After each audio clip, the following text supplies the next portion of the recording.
सभी JEE main 2025 जनवरी attempt के लिए जो तैयारी कर रहे हैं सभी बच्चों के लिए क्रिटिकल मेजर इंपॉर्टेंट अपडेट है। अगर आप इस वीडियो को देखोगे तो आपका गारंटी सिलेक्शन होगा। बस जो चीज़ मैं बोल रहा हूँ वो फॉलो कीजिएगा एंड चैनल को अभी तक सब्सक्राइब नहीं किया है कर लीजिएगा, क्योंकि अभी से लेके जब तक कॉलेज नहीं मिलेगा, कॉलेज के टाइम में बच्चे बहुत गलतियाँ करते हैं, उनको अच्छा कॉलेज मिलने से रह जाता है क्योंकि उन्होंने चीज़ों को अच्छे से नहीं किया है। अगर आप चैनल को सब्सक्राइब करोगे, अभी से लेके कॉलेज छोड़ के आने तक पूरा आखिरी तक गाइड कर रहे होंगे, तो जो भी बच्चे जेई 2025 जनवरी अटेम्प्ट की तैयारी कर रहे हैं उनके लिए सबसे मेन इंपॉर्टेंट बात, बहुत सारे बच्चे ऐसे हैं, दो टाइप के बच्चे जो एक ड्रॉपर हैं और एक बच्चे अभी 12th में हैं।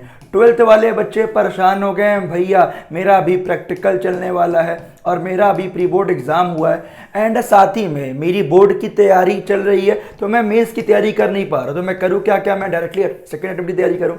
तो उन सभी बच्चों के लिए इंपॉर्टेंट बात ध्यान सुनिएगा कि जो आपका सेकेंड वाला अटेम्प्ट है उसके लिए आपको 30 से 40 नंबर एक्स्ट्रा लाने होंगे एंड फिर आपके पास 18 मई को एडवांस है, फिर आपके पास वो भी टाइम नहीं मिलेगा। तो अभी मेरा यही मानना है, जो बच्चे ड्रॉपर हैं एंड जो बच्चे क्लास 12th में हैं, दोनों ही बच्चों के लिए ध्यान से सुनिएगा।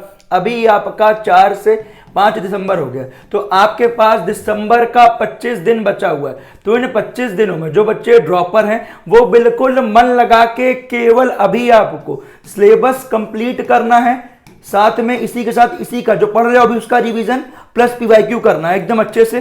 क्योंकि अगर आप पढ़ भी रहे हो, वन शॉट भी पढ़ रहे हो, अगर आप सवाल नहीं लगा पा रहे हो तो उससे कोई फायदा नहीं है। जो भी पढ़िए सॉलिड पढ़िए। साथ ही में एक चीज ध्यान दीजिएगा कि आपको 1 जनवरी से लेके 22 जनवरी तक कुछ भी नया नहीं पढ़ना है। जो अभी नया पढ़ना है पढ़ लो, वहां पे जो पढ़ा है जितना भी सिलेबस हुआ है, चाहे आपका 50% हुआ हो, चाहे 60 हुआ हो, चाहे 70 हुआ हो, चाहे 80 हुआ है, जो पढ़ा है उसका रिवीजन प्लस पीवाईक्यू प्लस आपका रिवीजन फिर से करना, क्योंकि रिवीजन करना इंपॉर्टेंट है। पीवाईक्यू के साथ जो आपके क्वेश्चन लगाए सब चीजें अच्छे से देखनी है और जो अपने हाई वेटेज टॉपिक हैं जिससे सवाल आते ही आता है और इजी है, अगर आपका वो छूट गया तो वहां पे कर लेना है। तो आपके कौन से हाई वेटेज टॉपिक है जिन्हें करके जाना चाहिए, उसके लिए लिंक डिस्क्रिप्शन में दिया गया है, टेलीग्राम का व्हाट्सएप का, दोनों ही ज्वाइन कर लो, दोनों जगह भेज दिया गया, क्योंकि चीजों को आप फॉलो करो। और जो हमारी मोस्ट एक्सपेक्टेड क्वेश्चन की सीरीज है उसका भी प्लेलिस्ट का लिंक दिया गया है। तो अगर आप बताइए कि आपको वो वीडियोस कैसे लग रहे हैं, हम हर साल करवाते हैं, हर साल किसी न शिफ्ट में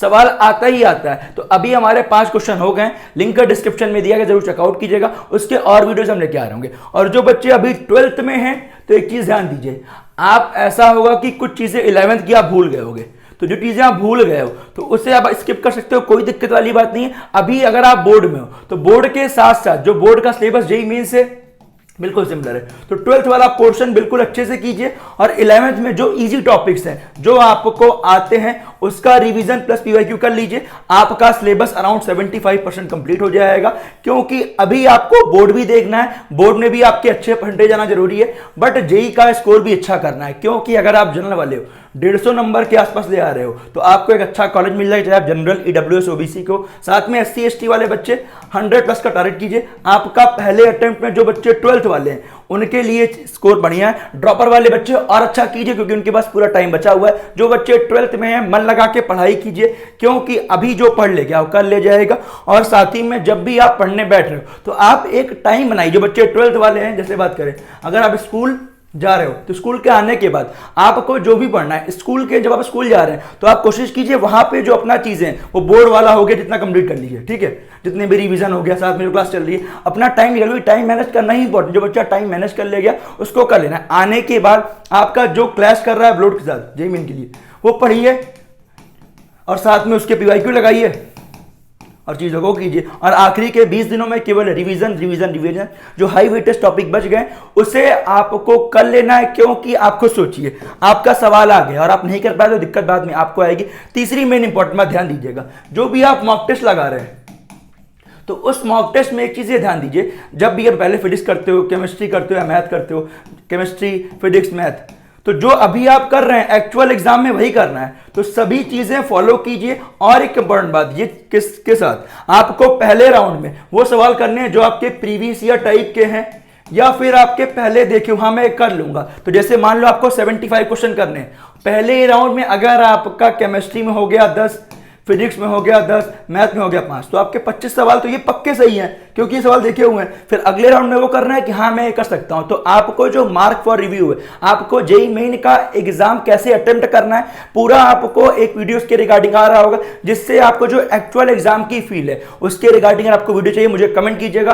क्योंकि भैया मार्क फॉर रिव्यू कैसे यूज करते हैं सब आपको इस चैनल में बताया जाए, क्योंकि बच्चे वहां गलती करते हैं, हर क्वेश्चन में मार्क फॉर रिव्यू करते हैं, वो आपको नहीं करना। और इंपॉर्टेंट बात क्या कि जो बच्चे मॉक टेस्ट वगैरह लगा रहे हैं, अगर आपका सिलेबस कम कंप्लीट है केवल वीक में एक ही लगाइएगा, क्योंकि अभी उतना टाइम नहीं बचा हुआ है कि आप हर दिन मॉक टेस्ट लगा रहे हो। अगर आपका सिलेबस कंप्लीट है तब आप लगाइए, कोई दिक्कत वाली बात नहीं है। अच्छे से पढ़ाई कीजिए, आखिरी का टाइम बचा हुआ है, जो यहां पे कर ले गया वो कर ले जाएगा, ध्यान दीजिएगा, क्योंकि बच्चे यही गलती करते हैं। अगर आप खुद सोचिए, अगर आप टारगेट कर रहे हो 99 परसेंटाइल और अगर आप जनवरी में मन लगा के पढ़ाई कर रहे हो, अगर आपका 95 भी आ गया तो कोई खराबी थोड़ी ना यार, जितना आप बेस्ट करोगे उतना अच्छा है। अगर आप ये करोगे कि हाँ मैं चीजें छोड़ूंगा, स्किप करूंगा, तो दिक्कत बाद में आपको ही आएगी।